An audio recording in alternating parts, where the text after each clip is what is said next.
of explosions from booby-trap wireless devices rock Lebanon, striking both fear and anger and calls for revenge by Hezbollah, which blames Israel. The latest explosions killing at least 14 and injuring hundreds. It follows yesterday's attacks in which pagers rigged with hidden explosives appeared to target Hezbollah members who were known to carry the devices.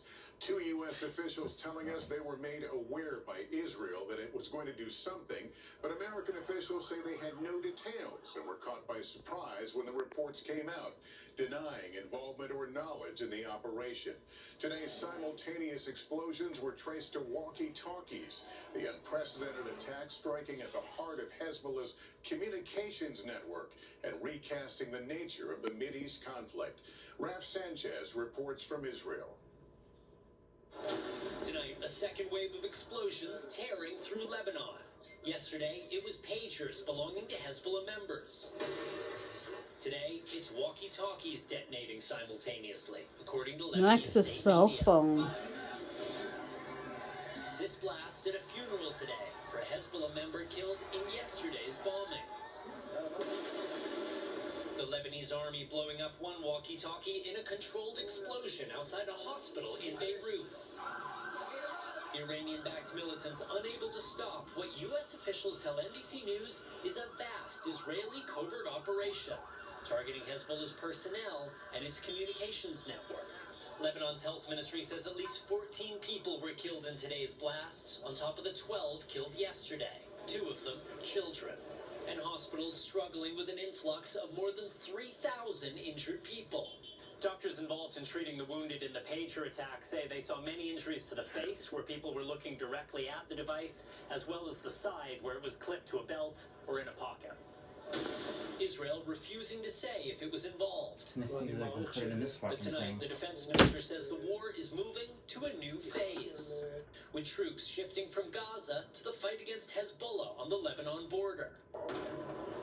As Israel vows to make it safe for thousands of its civilians displaced by the fighting to finally return home. The New York Times, citing 2 officials, says Israeli agents planted tiny explosives inside the pagers, which detonated after receiving messages that appeared to be from Hezbollah leadership.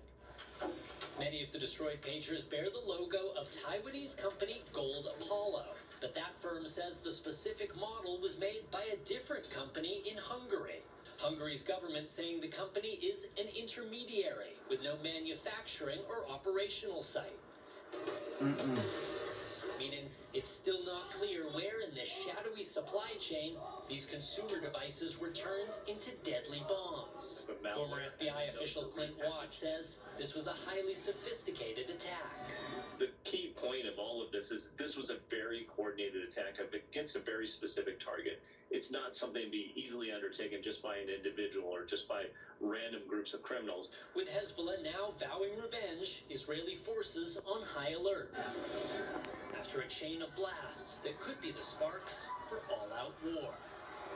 And Raf, what are we to make from U.S. comments so far that they were aware that something was happening?